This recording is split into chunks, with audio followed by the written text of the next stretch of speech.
Hello, কেমন আছো সবাই? বড় হওয়ার পাশাপাশি এখন আর বন্ধু বান্ধবের সাথে সেই আড্ডাটা হয় না। আজ অনেক দিন পর বান্ধবীদের সাথে দেখা করতে গিয়েছিলাম আমাদের ভান্ডারিয়া পার্কে। এই হলো আমাদের ভান্ডারিয়া পার্ক। বিকেল হলে এখানেই কিন্তু আড্ডার আসর সবার জমে। এখানে চলে আসলাম অনেক দিন পর।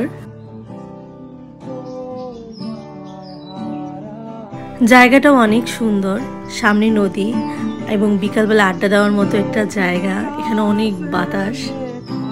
বিয়ের আগে আমরা আমাদের বান্ধবীদের নিয়ে এখানে চলে আসতাম, কিন্তু বিয়ের পরে যে যার মতো ব্যস্ত, এখানে তেমন আসা হয় না। এই যে আমার বান্ধবীরা চলে আসলো, এই যে নাবিলা তার সাথে নাবিলার ছানাকেও নিয়ে এসেছে।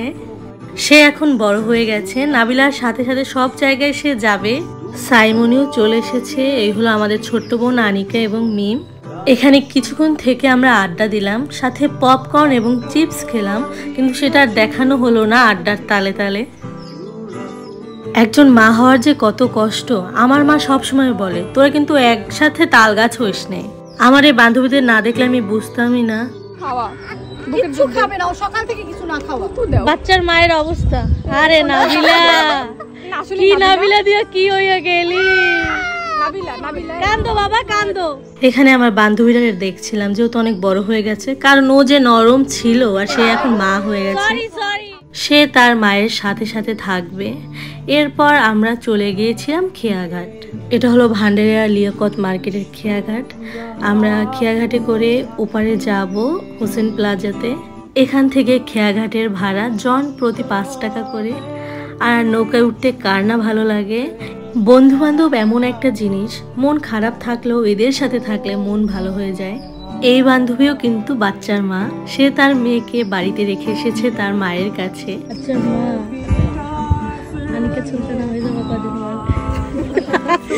বাচ্চার ভিডিও ছাড়ার পর অনেকেই প্রশ্ন করেছে যে তার বান্ধবীকে এই কথা বলেছে তিনি কি অবিবাহিত।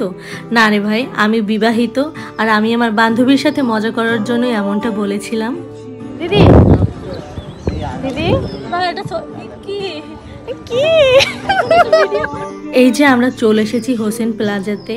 আমাদের ভান্ডারিয়া উপজেলাটা কিন্তু অনেক সুন্দর এবং পরিপাটি একটি উপজেলা। আমরা চলে আসলাম মেজবান সিটিতে। এখান থেকে ভিউটা কেমন দেখতে বলুন তো, এক কথায় অসাধারণ। আমার কাছে তো খুবই ভালো লেগেছে এখানের পরিবেশটা। এখানে এসে আমরা খাবার অর্ডার করি, কিছুক্ষণ ছবি টবি তুললাম।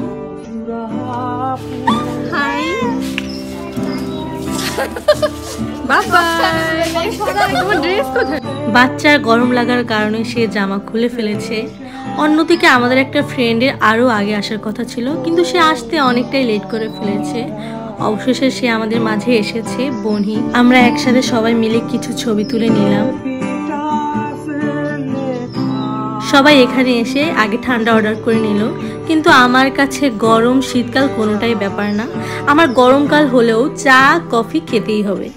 এখানে আমাদের থাই চিকেন ফ্রাই চলে এসেছে।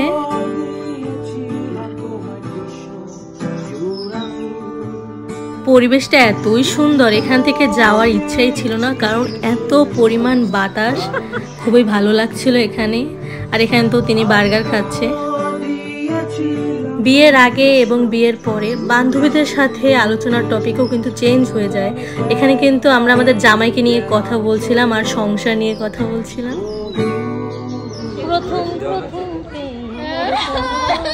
বিয়ের 1 বছর, আমার 5 বছর, এখন জামা কাপড়ও ধুই, কামে তো ধুই। কথা বলতে বলতে আমার হট কফি চলে এসেছে। এখানে কফিটাও দারুণ ছিল। আমরা এখানে বসে বলছিলাম যে আজকের বিকেলটা আমাদের অনেক ভালো লেগেছে, আবার কবে সবার সাথে দেখা হবে।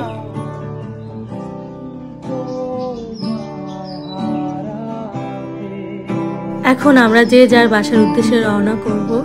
যাওয়ার আগে যেহেতু মেয়েরা মিরর দেখলে তো সেলফি তুলবই, একটা সেলফি তুলে তারপর রওনা দিলাম। যাওয়ার সময় আমরা নিচের একটি শপে ঢুকেছিলাম, আল করিম সিটি। যেহেতু সবাই সাংসারিক, এর জন্য সংসারের জিনিসগুলো দেখতে এসেছিল, আমিও ওদের সাথে দেখতে এসেছিলাম। আর এখানে সব কিছুই পাওয়া যায়।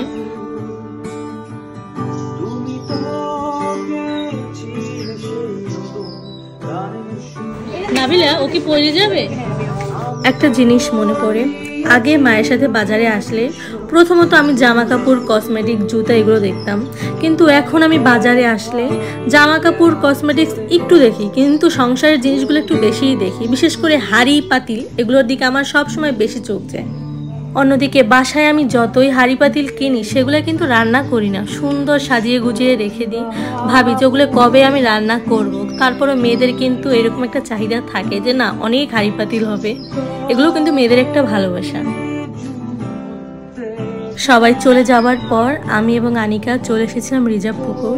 এখানে একটা মামার লেবুর শরবত অনেক মজার, সাথে আমরা সিঙ্গারাও খেয়ে নিয়েছিলাম। আজকের দিনটা এই পর্যন্তই, সবাই ভালো থাকবেন, টাটা।